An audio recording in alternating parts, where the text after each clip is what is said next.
Are you wanting to know what the best to the worst travel powers are in City of Heroes? I'm Controlled Chaos, and in this video, we're going to go over that right now. Now, first, I want to let you know that these are my opinions and my thoughts on these powers. I will be talking about differences between being a ranged and soft character or a melee and tough character for some of them. First off, favorite one is flight. And here are the reasons why. You get air superiority, which is a melee attack that knocks your opponent that's in the air down to the ground. This is really good for ranged units that want to keep melee flying units away from them.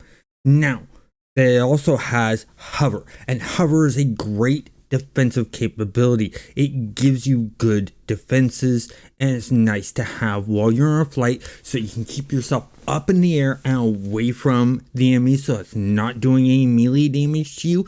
And you can also fly high enough sometimes in some areas where even the shotgunners can't attack you and they are completely useless, which is a really good thing for the softer characters that don't have so many hit points.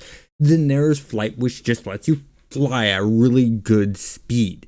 Coming with that is afterburn, which boosts that speed even more when you're flying, so you can fly really super fast. Then we have evasive maneuvers. This is a buff of defense and speed to whichever flight you're using, whether it be fly or hover. Then there's team flight. So if you're in a group and your group wants to get someplace specific and you have team flight, you're able to make your whole entire team fly with you, which is great for group play. This flight can be okay for meleeers, but they're not able to get the full defense capabilities out of it due to the fact that they have to be really close to the enemy. So they're still going to get hit by the meleeers and the shotgunners. Whereas the ranged attackers like your blasters, your sentinels, your corruptors, defenders, controllers, stuff like that, they can actually negate melee attacks and they can negate most shotgunners. Next, I want to talk about Superjump. Superjump is my second favorite for several reasons. First off, it has jump kick, which is a melee attack. So if you have someone near you, you can do a jump kick, which is nice. Then you have combat jump, and this adds defensive capabilities to it and can enhance a little bit of your jump height, which is nice. Next is the actual super jump. Super jump makes it so you can jump really high and long distances, and it's a really nice travel power to have around because you're actually able to turn and change directions in mid-air, which is great. Accompanied with that is an ability that you can toggle on called double jump, and this allows you to do another jump in the air, and not just once but multiple times, so that's almost like a flight, but it looks like you're just jumping in midair and being able to push off of the air while jumping, and is really cool. Then there's acrobatics. This is a defensive capability for knockbacks and hold resistance, and that really helps out. So if you're a melee player, you're not going to get held as much, and you're not going to get knocked away from your opponent that you're attacking, which is great for meleeers.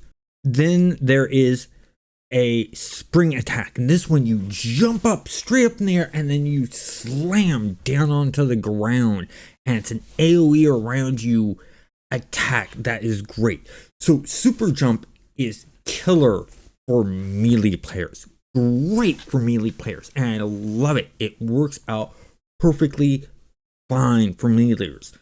Ranged, it's good, but it's not the best because you're still able to get in melee hits on you, and stuff like that. But you have the jump kick and you have the spring attack to knock enemies down. Plus you have the defensive from combat jump and the acrobatics for knockback and hold resistance. My third favorite one is teleport. And this is where things change up a bit from server to server. I'm going off of the homecoming server. Other servers have changed up teleport, summon, stuff like that. So if you're wanting a more in-depth of the different ways teleport works on the different servers, let me know down in the comments below.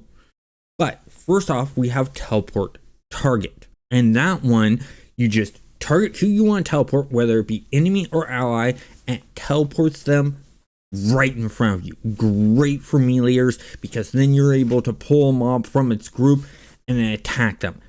Perfectly good. Then there is teleport. This is your travel power. You just click teleport, then click where you want to teleport to. There's a bit of a hover that can happen for a while, but you want to immediately do another teleport if you're in the air. Otherwise, you will take fall damage if you're really high up. So there's the worry there, and why it's third on the list is you can actually damage yourself pretty good with teleport if you don't time things right, and it uses up a lot of endurance on each teleport that you do. Next up is combat teleport. This teleports you to your target. So if you're going to teleport in, and then the great thing is it takes them by surprise, so you get the first attack. The AI isn't automatically aware that you're there, and you get a bonus for that, which is really great. Once again, for meleeers. Not great for ranged, but great for meleeers. Then there's team teleport. So if you're wanting to get around really quickly with your team, you can teleport your team around. Finally is hold space. This is a group of enemies you want to teleport to you. So let's say you have two groups of enemies right next to each other, but you only want to fight one of those groups. You can target one person in one of those groups, and then it teleports that whole entire group right to you. Once again, really good for meleeers to use that. Whether you're a brute, a tank, a scrapper, I wouldn't recommend it for your stalkers for the pure simple fact that you're wanting to get that assassination attack off right away. Finally is super speed. Super speed, you have flurry, which is a melee attack. You have hasten, which reduces the recharge times on your powers, so they pop off a lot more quicker. Then you have super speed itself, which allows you to run around really fast. Then, unfortunately, it's not up walls or anything like that, so you really can't get any height out of it. You can get long jumps, a little bit in height, but you can get really long jumps with it. Then you have speed phase, which allows you to go through NPCs and players. This makes it great for when you're running around a city and just wanting to get to point A to point B and not having to worry about the mobs. Then you have whirlwind. This is where you spin around in a circle and you can move, and it knocks everyone back and away from you, and you're still able to attack, and it's a toggle. Really great, I would say, to be used with blasters and ranges. You can use it with melee. Problem is you'll get one attack off, then you're knocking them away from you, so you end up chasing with melees this whirlwind ability. Finally, there is burnout. This is an instant recharge of your powers, so everything will repop back up. And that's really good if a lot of your powers are down and you're low on health and you need to get them back up real quick to change the odds in the battle. Works out great. The reason super speed is at the lowest is because when you go into zones like Skyway City, all these other powers, you're able to get from one end of the zone to the other end of the zone very easily in a straight line.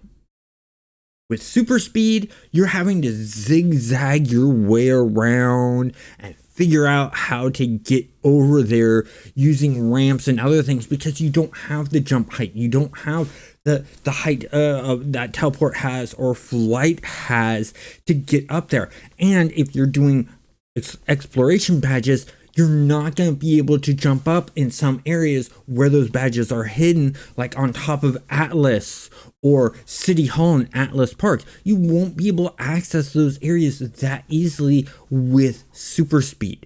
And that's the main reason it is very last on there. Now, do I always use flight? No. I have characters where I've used super speed and teleport and super jump based on how I've designed them, what I want them to do, the feel and flow I want them to have.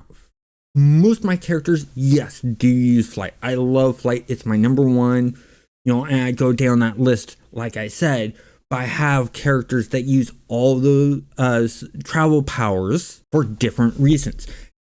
With that being said, if you're still wanting to know how these travel powers look and feel, check out this video right here about travel powers and have a great day.